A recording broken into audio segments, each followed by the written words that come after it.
예수님의 산상수훈의 말씀은 5장부터 7장까지의 말씀이고, 논리적으로 이 말씀을 보면 지난 시간의 말씀인 좁은 문으로 들어가라라는 말씀으로 사실 결론 지어졌다고 말할 수 있습니다. 그래서 오늘의 말씀은 지난 시간에 보았던 좁은 문으로 들어가라라는 말씀에 대한 부칙으로 생각할 수 있습니다. 그래서 거짓 선지자들을 삼가라라는 오늘의 말씀과 다음 주에 보게 될 24절로 29절의 말씀인 나의 말을 들은 대로 행하라 라는 말씀, 이 두 가지의 말씀은 모두 좁은 문으로 들어가라 라는 말씀에 대한 부칙의 말씀, 부록과 같은 말씀입니다. 그렇습니다. 오늘의 말씀처럼 예수님 때나 지금이나 거짓 선지자들이 문제입니다. 참 큰 문제입니다. 왜 이렇게 거짓 선지자가 아직까지 끊어지질 않는 것입니까? 소중한 것, 소중한 일에는 언제나 가짜가 있기 마련이기 때문입니다. 진실은 아주 소중한 것이기 때문에 그래서 변질되기 쉽고 잃어버리기가 쉬워요. 진실을 잊어버리거나 잃어버리면 그 순간부터 나의 모든 것은 거짓이 됩니다. 그런데 더 안타까운 사실은 귀한 것일수록 가짜가 더 많다는 사실입니다. 그게 사실이에요. 다이아몬드가 비싸지 않고 귀한 것이 아니라면 가짜가 있겠습니까? 가짜 다이아몬드, 가짜 시계, 가짜 학위와 가짜 사랑까지 왜 이렇게 많은 겁니까? 그것들이 모두 아주 소중한 것이기 때문에 그렇습니다. 가짜 목사도 많아요. 왜 가짜 목사가 많을까요? 목사의 일이 아주 소중하기 때문입니다. 이렇게 언제나 귀한 것에는 반드시 가짜도 함께 있다는 사실을 잊지 말아야 합니다. 이런 상황에서 우리는 두 가지를 함께 잊지 말아야 합니다. 첫째는 나 자신도 언제든지 가짜로 변할 수 있다는 사실입니다. 나도 가짜가 될 수 있어요. 가짜로 변할 수 있어요. 처음에는 아주 순수하고 진실한 마음으로 열심히 하나님을 섬겼는데 어느 순간 그 순수하고 진실했던 마음은 다 없어져 버리고 열심만 남았어요. 열심만. 그래서 칭찬에 목마르게 되는 거예요. 전에는 칭찬하든지 말든지 하나님께 감사하고 하나님께 부족한 마음으로만 열심히 섬겼는데 어느 순간부터 칭찬을 받고 인정을 받다 보니까 사람들에게 인정받고 싶은 마음만 남게 돼요. 그 마음만 남았어요. 바로 그때가 가짜가 되는 순간입니다. 내가 가짜가 되는 순간이에요. 처음에는 하나님께 감사해서 열심히 교회 나오다가 어느 순간부터 이런 생각에 빠져요. 내가 교회 안 나가면 다른 사람들이 나를 뭐라고 생각할까? 나를 뭐라고 할까? 하나님이 아니라 다른 사람들의 시선과 평가만 신경 써요. 그때부터 가짜가 되는 겁니다. 하나님과의 관계는 이제 희미해져 버리고 사람들의 평가만 생각해요. 이렇게 가짜가 되는 거예요. 그래서 우리는 언제나 무슨 일을 하든지 나의 진실을 계속 확인해야만 합니다. 둘째는 지도자의 문제입니다. 지도자. 좋은 선지자를 만나면 아무 문제가 없어요. 그렇잖아요. 그런데 거짓 선지자를 만나면 함께 망하는 겁니다. 함께 망하는 거예요.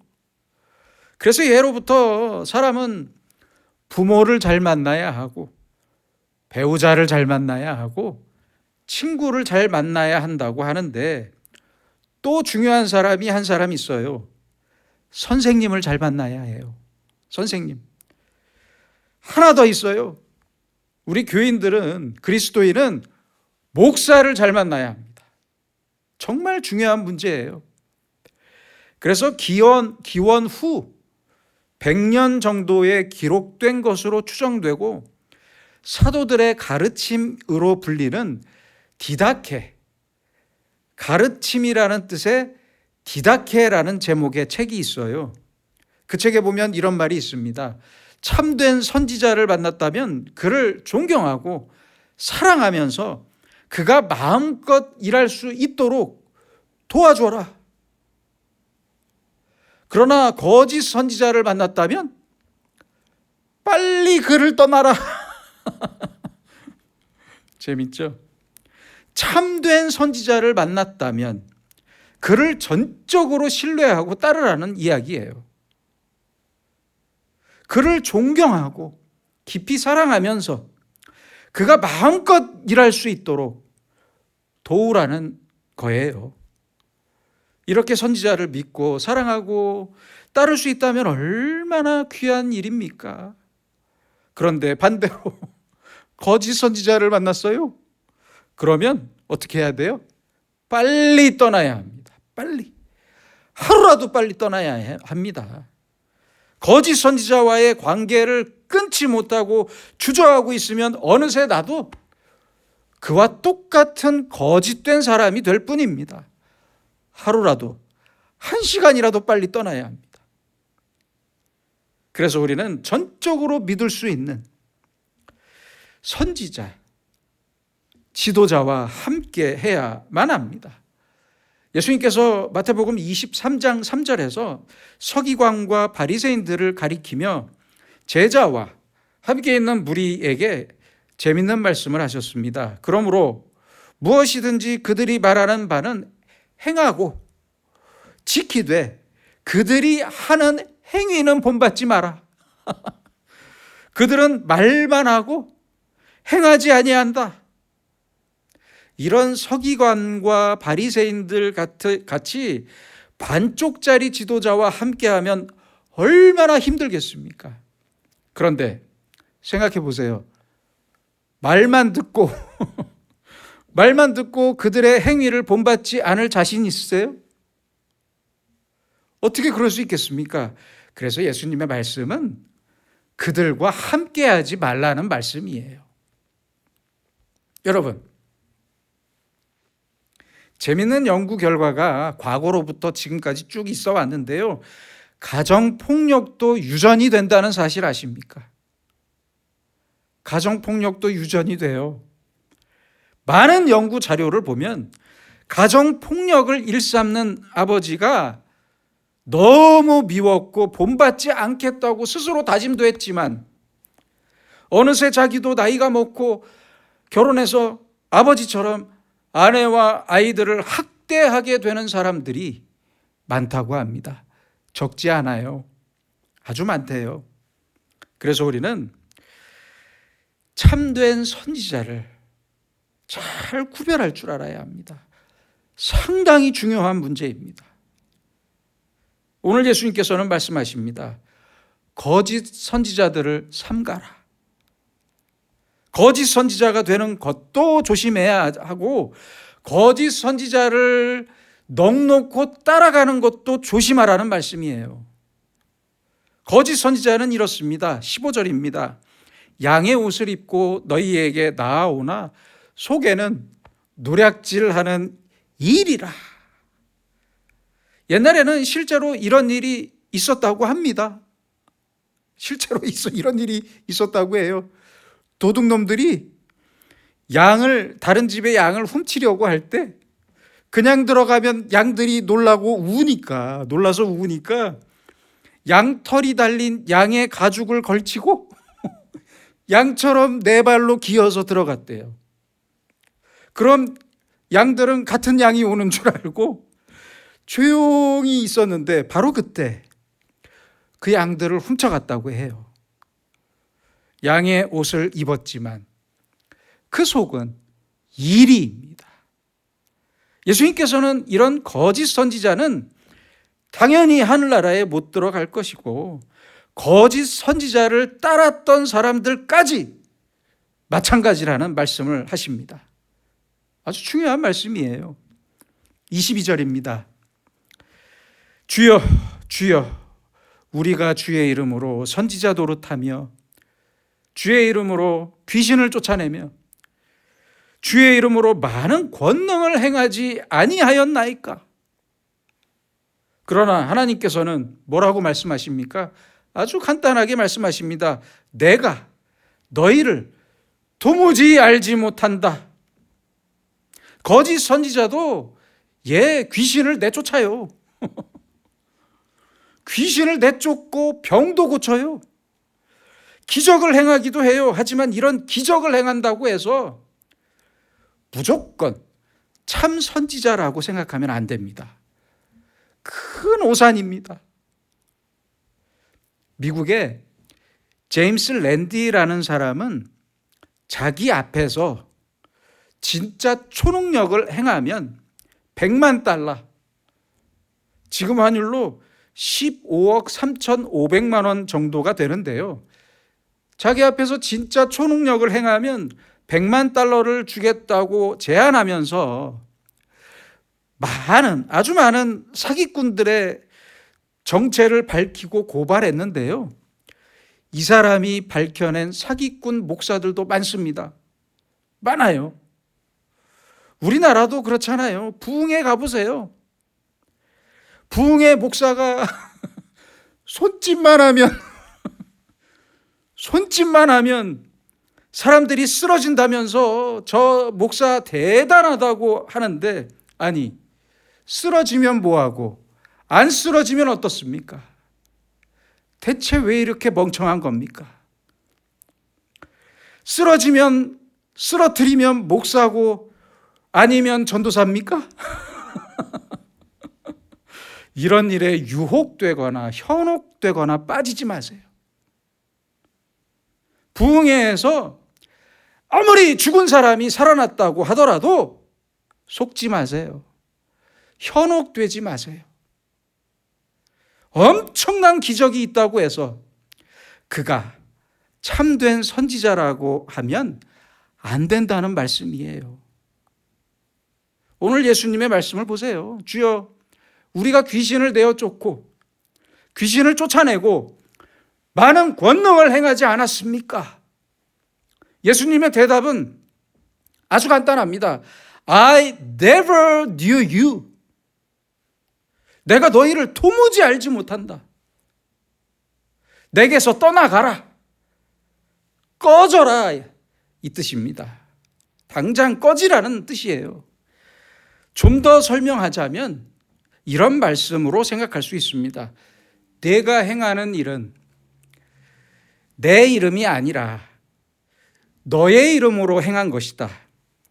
그러니 그게 나와 무슨 상관이냐? 그래서 우리는 거짓 선지자를 항상 조심해야 하고 참된 선지자를 잘 구별해서 그를 믿고 그를 전적으로 따라야 합니다. 앞서 말씀드린 디다케라는 제목의 책에는 이런 재미있는 글도 있습니다. 제가 소개해 드리겠습니다. 거짓 선지자를 구별하는 방법은 첫째, 누가 찾아와서 하루만 머물겠다고 하면 참된 선지자고 사흘 이상 머물겠다면 거짓 선지자다. 이렇게 가르쳐 주고 있어요. 복음을 전하고 다니는 사람들은 복음을 전하느라고 전도하느라고 바빠요. 그렇잖아요. 그래서 사흘 이상 머물겠다는 것은 머무는 척하면서 집의 주인을 홀리겠다는 말이 된대요. 참 지혜로운 말이에요. 둘째는 빵 이외의 것을 요구하면 거짓 선지자다라고 했어요. 꼭 필요한 것, 먹을 것만 구하고 감사합니다 하고 돌아가면 참된 선지자고, 욕심을 내면 그때부터 거짓 선지자가 된다는 이야기입니다. 다른 사람이 가진 것을 욕심내기 시작하면 거짓 선지자입니다. 그래요. 선지자는 자기에게 필요한 것만 있으면 됩니다. 그걸로 만족합니다. 그 외의 것을 요구하거나 욕심내면 선지자가 아니라고 가르쳐주고 있습니다. 셋째는 돈을 요구하면 거짓 선지자다. 돈을 요구하면 안 돼요. 예나 지금이나 돈을 요구하면 사기꾼입니다. 선지자일 수가 없어요. 넷째는 영어로만 말하면 거짓 선지자다. 재밌죠? 이건 무슨 말입니까? 성경에 있는 말씀으로 설교해야 선지자지. 뭐 신비한 경험을 했다면서 방언이나 동물의 소리를 강조하면 안 됩니다. 실제로 이단으로 분류된 신사도 운동이라는 비냐드 집회를 보면 아주 가관입니다. 동물 소리를 내요. 뭐 통곡하며 울거나 크게 웃거나 경련을 일으켜요. 경련이 나서 쓰러지거나 동물의 소리를 내면 성령의 은사래요. 참 기가 막히고 코가 막힙니다. 저는 도무지 이런 사람들을 이해할 수가 없어요. 이렇게 잘못된 영의 목소리라면서 설교하거나 기도할 때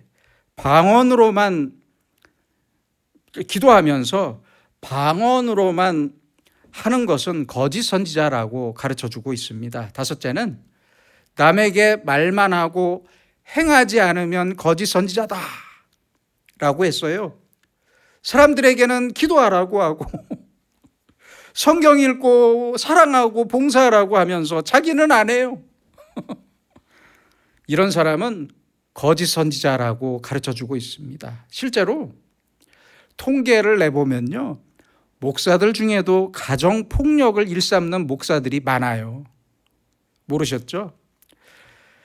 참된 지도자는 행동을 강요하는 독재자가 아닙니다. 또한 선생도 아니에요. 그래서 자기 행동은 다 빼놓고 말로만 설득하거나 말만 많이 하는 것은 참된 선지자가 아닙니다. 참 선지자는 조용히 자기의 길을 가면서 말과 행동으로 사람들에게 계속해서 감동을 주는 사람입니다. 여섯째는요, 식사 기도할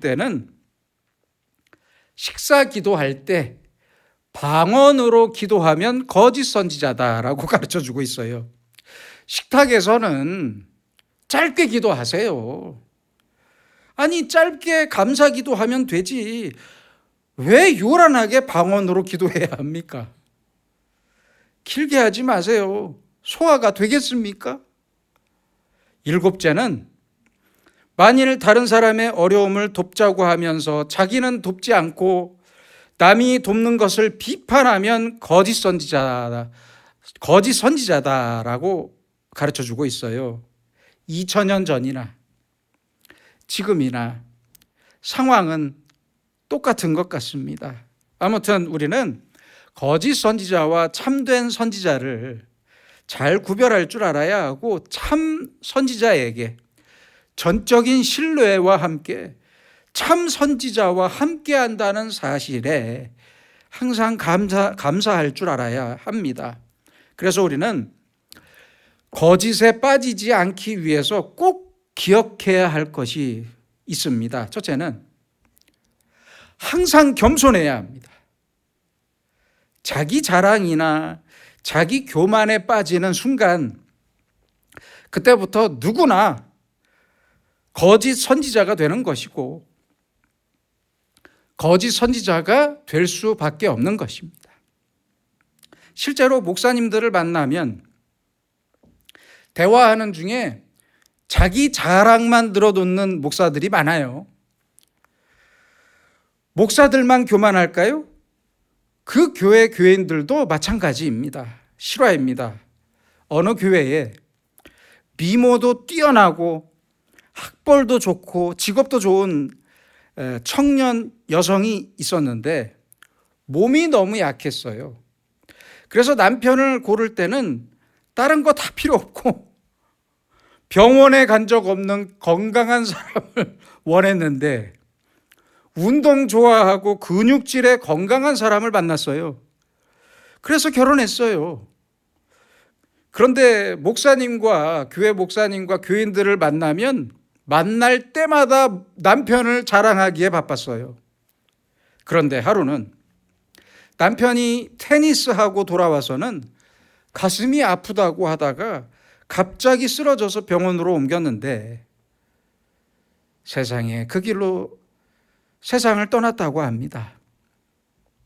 여러분, 아니 누가 자기의 건강을 자랑할 수 있겠습니까? 무엇을 자랑할 수 있겠습니까?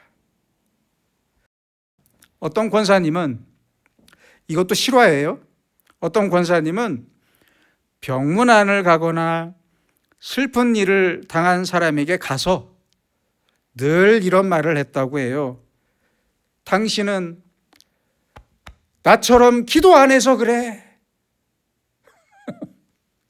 나처럼 새벽 기도 다니면서 기도 많이 했으면 이런 일은 없었을 거야. 이 권사님도 거짓 선지자입니다. 이런 말하고 다니다가 그 아들이 큰 사고를 당했어요. 그제야 그 권사님은 자랑하던 말을 멈췄다고 합니다. 여러분, 아주 조심해야 합니다. 자기 자랑과 자기 교만에 빠지는 순간 예외 없이 누구라도 거짓 선지자가 되는 거예요. 둘째로 우리는 자기의 인간적인 이상을 말하면 안 됩니다. 하나님의 말씀만 전하면 그만이지 자기의 지식이나 인간적인 철학을 말하면 안 됩니다. 이제 이런 거짓 선지자가 하나님 앞에 갔을 때 하나님께서 뭐라고 하십니까? 우리가 주의 이름으로 선지자 노릇하며 이렇게 얘기할 때 하나님께서 뭐라고 말씀하십니까? 잘 생각하셔야 합니다. 지금도